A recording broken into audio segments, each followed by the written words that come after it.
Salut à toi mon petit renard de Grande Line. Aujourd'hui une petite vidéo pour mon top 10 des personnages de l'équipage au chapeau de paille dans One Piece.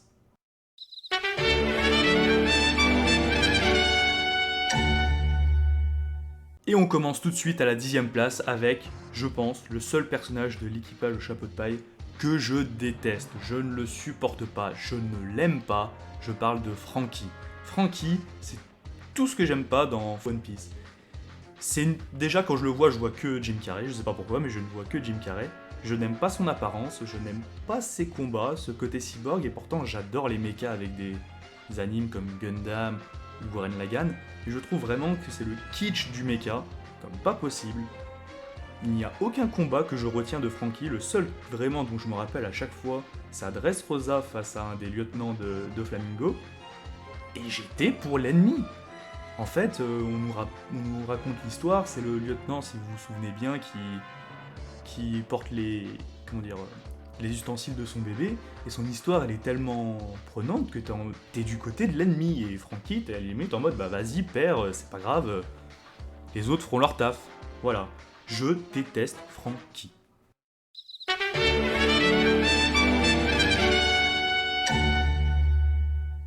Et on continue avec la 9ème place avec Robin. Et là, je sais, ça peut faire gueuler certains, puisque Robin peut être super apprécié ou ne pas aimer. Personnellement, j'aime beaucoup Robin.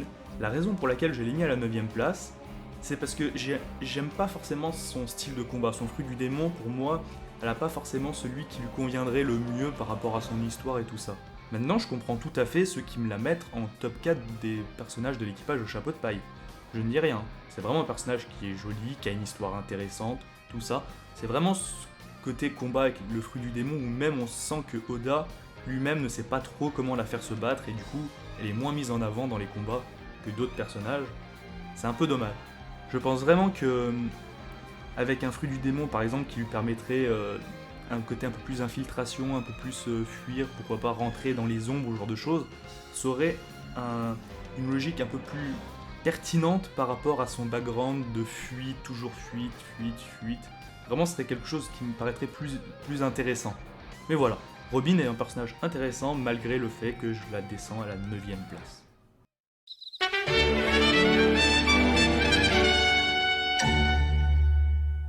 Et à la 8ème place, Tony Chopper.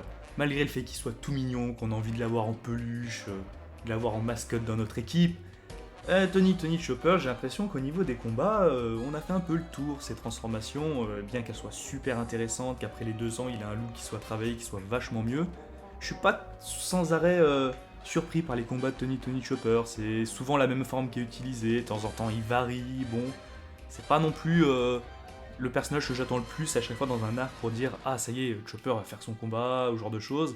Et comme beaucoup de personnages, sa fonction au sein de l'équipage sert pour un moment pour l'intégrer dans l'équipe et après bah c'est quand la dernière fois qu'il y a un membre de l'équipage qui est tombé malade et que Chopper a été genre le personnage important parce qu'il faut le soigner. Dans tous les arcs, il a toujours un moment où il y a quelqu'un qui est pas bien, il le soigne, mais c'est pas plus développé que ça. C'est un peu dommage.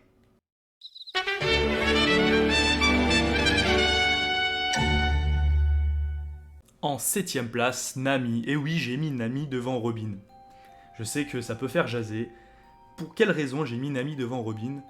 Eh ben, j'aime beaucoup son style de combat. Elle a ce côté toujours un peu, voleuse.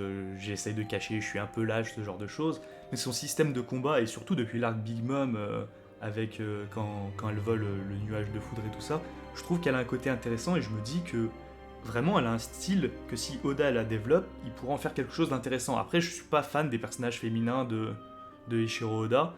Dans One Piece, les personnages féminins sont soit très moches, soit c'est des perches très maigres avec des gros nichons et des gros seins. Enfin, des gros seins et des gros culs, bref, vous avez compris.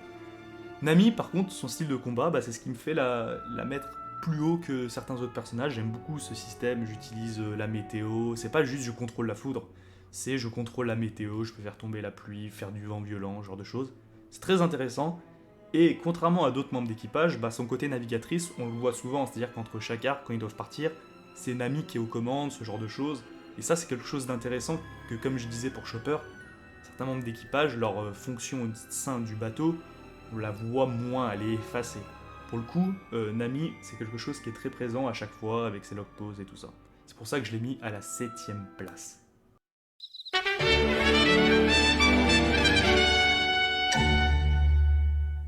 Sixième place, pour partir sur la première partie du top 10, c'est Brook. J'adore Brook. Eh oui, j'adore. Quand il est arrivé, j'étais refait. Déjà, un musicien, je trouvais ça super original, jamais j'aurais pensé. C'est super cool. Au début, il faisait du violon, maintenant il fait de la guitare. Ça me gêne vraiment pas. J'aime beaucoup son style aussi de combat avec son sabre Khan. Le problème que j'ai un peu avec Brook, c'est que c'est un épéiste, mais vu qu'il y a Zoro, il est laissé derrière. Ils lui ont mis un côté un peu froussard, ils l'ont mis dans la team des Usopp, Nami, Chopper. Et du coup, Brook, c'est des personnages qui préfèrent souvent crier et partir en courant plutôt que se battre. Alors que quand Brook se bat, il est capable de mettre à l'amende beaucoup de gens. Et c'est vrai que c'est un peu dommage par moment de se dire « Ah, t'es dans le groupe un peu des fuyards, des rigolos, des clowns de service ». Je pense vraiment que Brook devrait lui faire un entraînement avec Zoro, donc Oda devrait lui faire un entraînement avec Zoro pour que Brook soit plus légitimé en tant que sabreur, même quitte à lui donner une nouvelle lame un peu plus célèbre. Je veux dire, quand Zoro trouve des sabres, il prend, et puis l'autre remplacer et donne-en un à notre cher Brook, une nouvelle lame qu'il mettrait sur son pommeau de Khan. Vraiment, je pense que Brook, il a un système de combat, je suis pas dans un jeu vidéo, mais son style de combat au sabre est super intéressant et j'aimerais qu'il soit mis beaucoup plus en avant plutôt que son côté froussard. C'est pour ça qu'il tombe en 6ème place, malgré le fait que je l'apprécie beaucoup.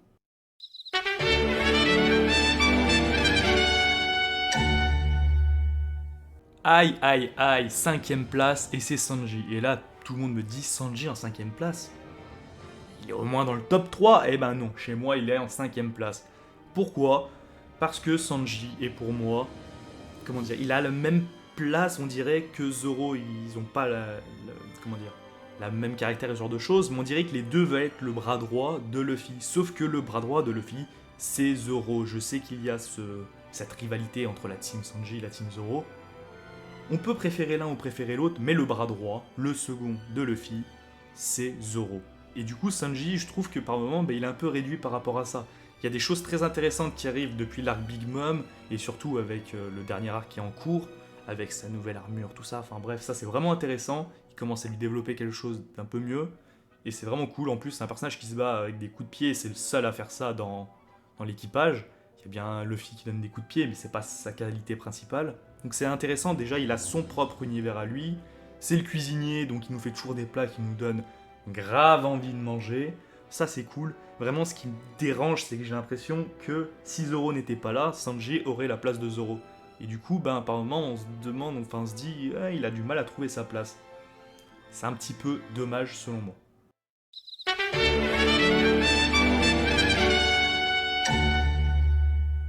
Et à la 4ème place, alors là, je pense que beaucoup l'ont oublié, mais c'est Jinbei. Et oui, Jinbei a rejoint dans l'arc Big Mom officiellement l'équipage au chapeau de paille. Même s'il n'est pas présent avec eux pour le moment parce qu'il a dû être séparé, il fait partie de l'équipage au chapeau de paille. Jusqu'à ce qu'on ait d'autres informations, il est dedans. Du coup, c'est un personnage que j'adore énormément, qui a eu beaucoup d'importance avant d'être dans l'équipage, il est vrai. C'est pour ça que je le mets qu'en 4ème position, sinon je pense qu'il aurait pu gratter au moins une place de plus et arriver dans le top 3. Parce qu'il est récent, je le mets juste en 4ème, mais Jinbei, il est classe, il a un style de combat qui est puissant, quand on le voit, ça impose le respect. C'est un homme poisson, ce qui est sympa, parce qu'on sait qu'il y a un peu des hommes poissons et tout ça. On en a un dans l'équipage du chapeau de paille, donc c'est cool. Et il a un rôle au sein de l'équipe qui est très intéressant, parce que Nami est navigatrice, mais c'est pas pour autant qu'elle sait manier la barre. Et Jinbei, dans l'arc de Big Mom, quand il prend la barre, on se dit ouais, c'est le mec qui manquait dans l'équipage. Comment ça se fait qu'ils aient pas un mec qui sache contrôler un bateau depuis le début de l'aventure? Ils ont traversé pratiquement la moitié de l'océan du monde sans mec qui sait diriger une barre en fait. Juste Nami, vite fait, allez hop, tourne à droite, ça nous fait aller à droite. Ah ouais, mais en fait, c'est évident qu'il aurait fallu quelqu'un à ce poste-là depuis le début, et bien avant d'avoir un musicien ou ce genre de choses, en fait.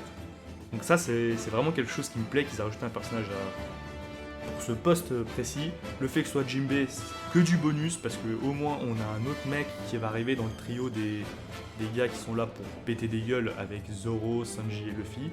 Il fait pas partie du groupe des trouillards au moins, il fait pas partie du groupe des passifs non plus, il va faire partie de ces mecs qui vont aller en avant et qui vont se prendre les gros bonnets dans les arcs en fait. Et ça c'est super intéressant.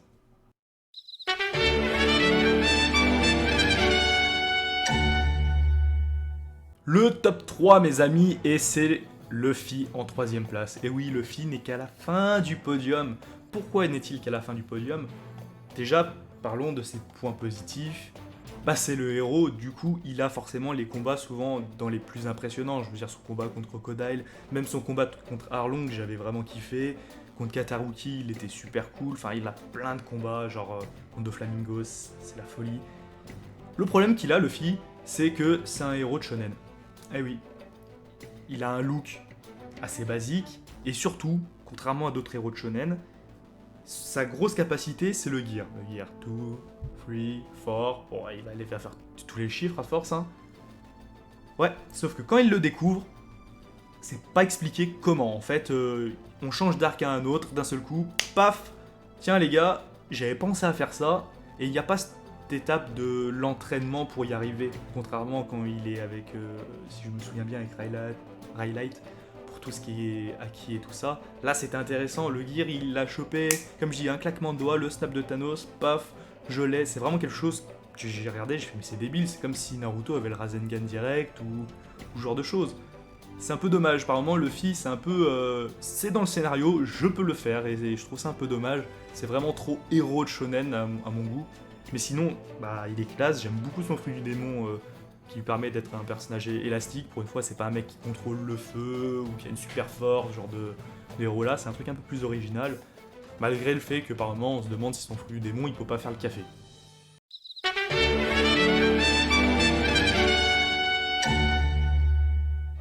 Devant Luffy, devant Sanji, devant Jinbei, devant tous les autres, en 2ème position, j'ai Usopp. Ça peut peut-être choquer, hein, mais Usopp, quand j'avais commencé, j'étais en mode il est pas beau, il est pas classe, il sait rien faire, c'est nul à chier. Mais en fait, c'est un personnage qui a une évolution assez intéressante et plus on avance, plus on se dit mais en fait Usopp c'est le feu.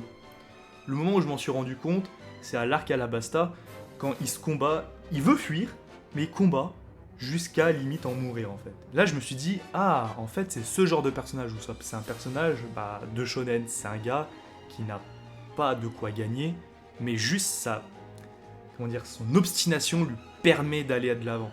C'est parce qu'il veut réussir pour les autres qu'il arrive à battre ses adversaires. J'ai trouvé ça super intéressant. Et après, il y a eu l'arc dans les îles Célestes, commence à nous mettre des pistes, et là, le combat contre Luffy à Water 7. Là, je me suis dit, ça y est, Usopp, c'est un de mes personnages préférés. Déjà, c'est le premier, je crois, qui se met en travers de la route de Luffy, en disant Luffy, ce que tu fais, c'est peut-être pas si bien que ça. Ce que j'ai pas aimé, c'est justement, à la fin, c'est Usopp qui a tort. Alors que, non, c'est Luffy qui a tort, parce qu'il explique comme un branquignol pourquoi on doit abandonner le Vogue Mary. Usopp avait toutes les raisons à ce moment-là, selon moi.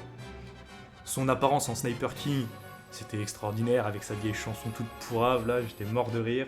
Par la suite, on continue, les 2 ans après, il a un nouveau look, là, qui le crédibilise, parce qu'avant, son look, on ne peut pas dire, Usopp, il était classe. Et on arrive à l'arc Dressrosa avec The God Usopp, l'homme qui est la plus grosse prime, c'est pas Luffy, c'est Usopp. Et ça, j'ai vraiment trouvé ça extraordinaire. Usopp a une évolution qui est cool, parce qu'en fait, il a jamais abandonné son côté froussard, il a peur, mais pour ne pas faire honte à ses coéquipiers, pour ne pas leur faire du mal, il est prêt limite à risquer sa vie. Vous allez le voir fuir et d'un seul coup se retourner en disant non, les autres se battent, moi aussi, j'y vais, et si j'y passe, tant pis, c'est pas grave, au moins j'aurais peut-être donné le temps aux autres de réussir leur mission. Et ça, je trouve ça vraiment classe. Pour cette raison, pour moi, il était obligé d'être déjà dans le top 3, et pour moi, il est même devant Luffy.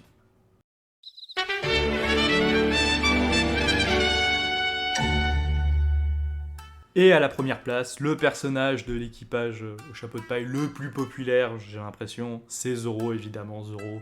Bon, voilà, c'est le sabreur, il se bat au sabre, il est classe, après l'ellipse de 2 ans, il a un côté un peu plus vieux, un peu plus mature, il a toujours des combats de folie. On est toujours en train de se demander mais putain, en fait, le mec le plus fort, c'est pas Luffy, ça se trouve, c'est Zoro. Et on n'a pas tort, en fait, de penser ça par moment, on se demande vraiment s'il est pas plus fort que Luffy. Mais le mec est droit dans ses bottes, il fera tout pour Luffy, parce que c'est ce qu'il lui a dit au début, quand il a été, engagé par Luffy, si je puis dire. C'est vraiment un personnage qui est intéressant, il a un côté mystérieux qui arrive après ces 2 ans où on sait pas vraiment sa force, qu'est-ce qu'il a sous son œil, quelque chose qu'il avait pas avant. Du coup, ça s'effraie parce qu'en fait, il a une évolution qui est différente un peu des autres personnages. Il a des combats qui sont toujours classe, comme je dis.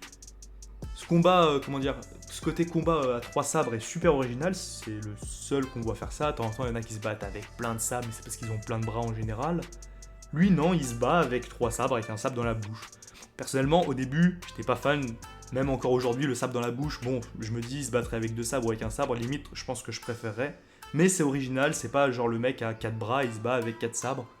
Donc ça a le mérite d'être original, et au final, ça me dérange même plus, en fait. Le voir se battre avec ses 3 sabres, c'est normal. Alors que, première fois que je regardais, j'étais un peu en mode, qu'est-ce qu'il fait, ce con, avec un sabre dans la bouche à chaque fois qu'il va donner un coup, ça va lui arracher la mâchoire, en fait. Mais non, au final, ça passe bien, il a réussi à nous crédibiliser Zoro avec ce système. Et Zoro, bah, c'est le feu, quoi. C'est le feu. Il nous fait rêver dans plein d'arcs. Limite, dans Dressrosa, je pense qu'on était tous pareils en mode quand c'est que Zoro il se bat, quand c'est que Zoro il se bat. Et à force, on a envie d'envoyer une lettre à Oda pour lui dire arrête de lui enlever ce côté, il a pas d'orientation. Parce qu'en fait, utilise ça à tous les arcs pour pas qu'il puisse se battre. Parce que sinon, il plierait le game en 2 minutes. Et à un moment donné, c'est un peu chiant. Et voilà, c'est tout pour mon petit top 10 des personnages de l'équipage au chapeau de paille dans One Piece. N'hésite pas à me dire même ton top 3, ton top 5, ou si tu veux ton top 10 dans les commentaires. Si t'es d'accord avec moi, ou si t'es pas d'accord, n'hésite pas à le dire aussi. Je n'ai pas la science infuse, c'est juste mon classement à moi personnel, et je comprends que beaucoup ne seront pas d'accord avec celui-ci. C'est tout pour moi, à la prochaine mon petit renard.